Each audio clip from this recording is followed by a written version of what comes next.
I have gotten a really good community from this downtown San Bruno. They're a really big part of my life. Just the confirmation and the support that we got just made me feel like I belonged here. I can't think of any other downtown that you can go to and you can drop your kid off at a swimming pool, get a cup of coffee, go to an art studio, shop some of the local merchants, and that can all happen in this really condensed street that we have here. Welcome to San Bruno Downtown, also known as San Mateo Avenue. Located between the two cornerstone cities of San Francisco and San Jose, lies the city of San Bruno, and towards the epicenter of San Bruno next to the long El Camino Highway is where San Bruno Downtown takes place. Hello everyone, my name is Aiden Mo, and in this video, we are going to explore San Bruno Downtown's foot traffic and what exactly influences foot traffic from coming in and coming out. But before that, we're going to take a brief dive into San Bruno Downtown's history and talk about what San Bruno Downtown is really known for. San Bruno Downtown originated from the 1850s railroad expansion, becoming a destination spot between San Francisco and San Jose. The rural town has experienced many historical events regarding the World War II U.S. military control, where the reprehensible Japanese internment camp took place on Tan Fran grounds. The 1940s housing boom also occurred alongside the 1906 San Francisco earthquake. These events contributed towards the wide population that's grown to now alongside the number of businesses that were born in San Bruno Downtown. Today, the population surrounding just around San Bruno Downtown has grown to around 42,000 residents and inhabits over 100 businesses ranging from restaurants, retail, fitness dojos, and more. Despite the overwhelming numbers of businesses and population, downtown has been facing an inconsistent flow of foot traffic, visiting downtown and interacting with the businesses. Confused about this downtown not getting as much foot traffic, I decided to launch an investigation on the foot traffic in San Bruno Downtown, utilizing microeconomic principles and by attempting to answer the research question, what important factors influence visitor demand or behavior in San Bruno Downtown? This study will be split into two parts. In this video, I will be covering the quantitative portion, where I'll be initiating a survey that asks the San Bruno Downtown visitors questions tailored towards finding out the visitors' thoughts and experiences when visiting downtown. In a separate video, I'll cover a qualitative portion where I'll interview San Bruno Improvement Group's president, Sedena Traxler, to find out more about why and how the current situation in San Bruno Downtown came to be, and as well as what current actions are being made to bring back more foot traffic.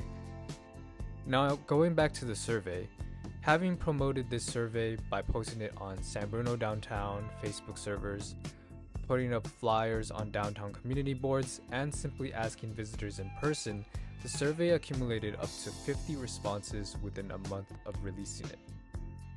Now, diving into the results of our survey, the first question that I asked that focuses on consumer demand or the willingness of visitors coming downtown can be, how often do you visit San Bruno Downtown?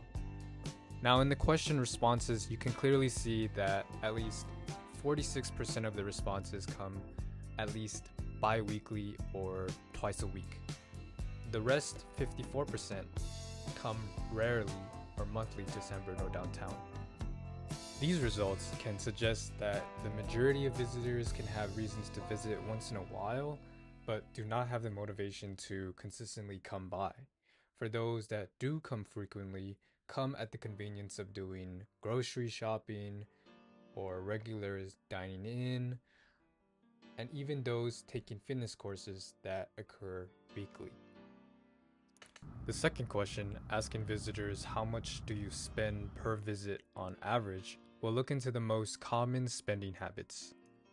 The most amount spent on average would be from at least $10 to $50, making up of 72%.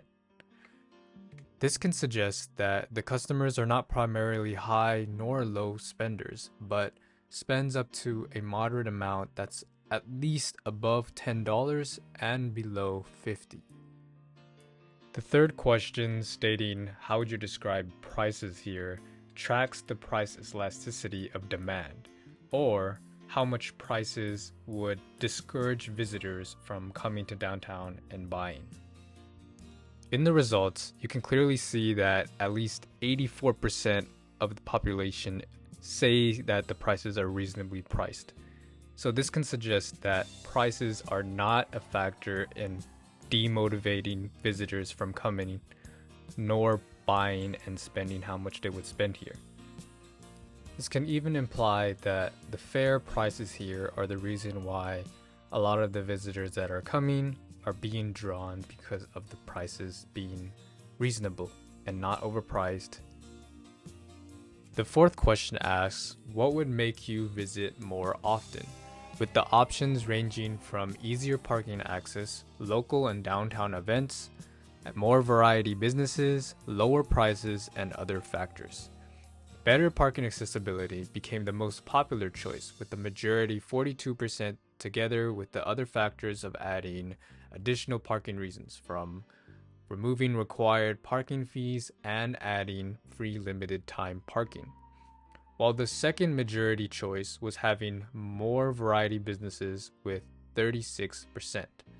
Here we can see that the data suggests that the two demotivators that are mainly not attracting visitors to downtown can revolve around the parking system and the variety of businesses in downtown not meeting up to the visitors' expectations. The fifth question asks, what business type do you buy or visit from the most? As you can see, dining and food is very predominant within the customers' preferences in San Bruno downtown, with a staggering 89%, while the remaining 11% comprises retail or services like beauty salons and gyms. Although this does not prove that a lot of the customer base do not interact with businesses aside from dining, it does imply that the more repetitive customers usually arrive at food businesses, which can indicate how strong of a food game San Bruno downtown really has. Our next question, we asked the respondents whether they come with anybody to downtown. In our results, family is the most common visiting demographic group at 72%, while the second leading demographic group are individuals at 34%. Considering families visiting the most can draw conclusions about San Bruno downtown being a more family-friendly or family-oriented street, including its convenient location alongside the residential neighborhoods surrounding it. Friends and coworkers, on the other hand, are 18% of the responses, making them the least demographic group visiting, possibly because the downtown is less drawing towards them due to difficult downtown elements mentioned before, like the location, parking, physical looks, and more. Next, we asked the respondents where are they visiting from, and received the results of a whopping 93% being San Bruno residents, while the remaining 7% came in from cities like South San Francisco, Burlingame, and San Mateo. We can learn here that San Bruno downtown is very local based, and that most visitors come here with the convenience that downtown is around the neighborhood or less than a 5-minute drive away. While visitors outside of San Bruno do come in from time to time, but San Bruno downtown isn't regionally a popular destination spot, but more of a neighborhood serving economy. Speaking of the physical looks of San Bruno downtown, I inserted this final question that says, how would you describe the looks of downtown? A majority, 73%, said the downtown is not eye-catching at all. 20% said okay for looks, and the remaining 6% said it was visually attractive. What we can make of this data can be that physical looks may be a big deterrent regarding the discouragement of visitors coming in more often, whether that can be the lack of greenery, uncleanliness of the path, and less downtown lights, can make downtown's appearance not inviting towards people. In conclusion, this survey has collected factors that can tell us which influences less foot traffic and which influences more foot traffic. Summing up the survey responses as well as the additional comments responders provided, one factor that deters visitors the most would be parking. Many of them stated that parking fee has prevented them from making a quick pickup or purchase from a restaurant or store, and that they are also recommending for the first hour or two to be free. That way quick pickups can be possible without the addition of paying for a fee. Some even mention the parking fees can be a bit overpriced. Another prevalent factor for not bringing visitors in are the physical looks of San Bruno downtown. A good portion of the responders said that the downtown has good potential for looks, as it has spaces for outdoor seating, areas where lighting decorations can take place, and the implementation of trees along downtown. Someone even mentioned that a light music playing on speakers in front of some businesses can even additionally lighten the downtown atmosphere. And because of these factors not being implemented, it reduces the quality of the looks of San Bruno downtown towards some. A last third factor that can be listed here as the lacking variety of businesses. Vacant spots being a driver towards this inhibits the potential for more inviting businesses that can attract additional customers, like a cafe, more premium shopping spots, and as well as entertainment-based businesses. As for the variety of businesses right now, some people may say that this is not enough for their expectations when they want a variety of businesses. Now, as for the factors that draw people in, one noticeably powerful attractor is the downtown's food scene, as the different cultures regarding food ranges from all over the world, like Mexican food from the various taquerias, Asian cuisine having a strong mix of Japanese, Thai, and more, Italian bakeries and pizzas, and even Mediterranean food. This diverse food scene is what pushed a popular consumer preference towards dining when visiting San Bruno downtown.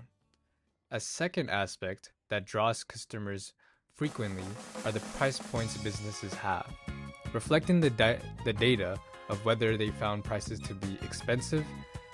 A grand 80% majority says that prices were reasonably priced, and only 10% said they were overpriced. This can mark how prices stores charge do not have an influence towards the foot traffic going away, but displays a strong point when convincing customers to keep shopping at this location.